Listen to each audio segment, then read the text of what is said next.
This segment brought to you by Kansas Farm Bureau, the voice of agriculture. To join today or for more information, go to kfb.org or find us on Facebook and Twitter. I'm Dan O'Brien, Extension Agricultural Economist at Kansas State University. We spoke at the 2016 Corn School in Salina about corn market outlook for current year of 2016. Of course, the big challenge is that we're in the midst of very, very low prices right now, and a lot of, literally to a large degree, discouragement on ag producers' part with regard to the selling prices that they're dealing with at current cash prices of $3.25 to $3.10, probably $1 or more below their full break-even cost of production. So that's a pretty challenging situation. And of course, some people own their land outright. Others may have low cash rents. Others may have high cash rents. So the break-even things, it's a varying target, but generally it's a pretty tight, low situation.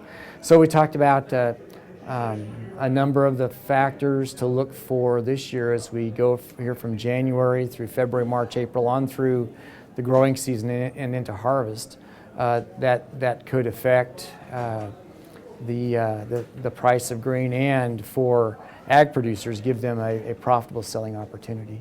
So that's what we spent quite a bit of time on. Did talk about the broader drivers also in the grain market, and really sort of encouraging folks to have a broader perspective of how neither profits nor losses stay around forever.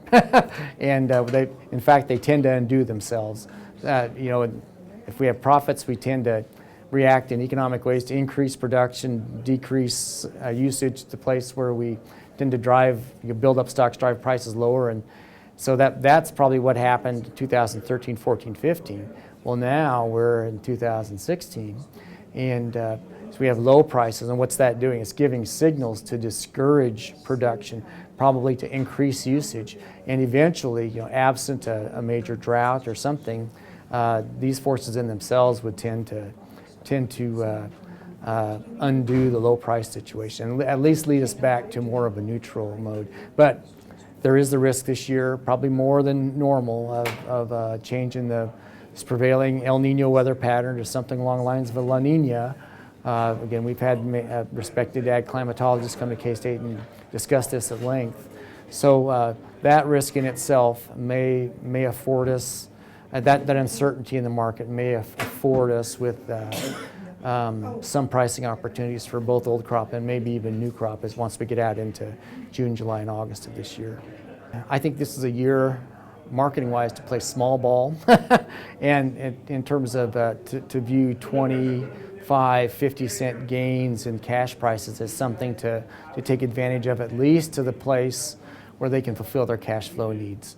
And then to keep in mind, too, that out into the summer time frame when everybody else in spring and summer is busy with field work and wherever, just that inability to deliver grain in a timely manner on many people's part will probably give some opportunities for folks that are positioned with their trucks and their bins to be able to move grain. So it's really a time when close attention to whatever moves are out there on the one hand, and I guess a tightly wound management to be able to take advantage of delivery points wherever they may be in quick manner when everybody else is too busy, probably will be a big issue this year moving off into the spring and summer months.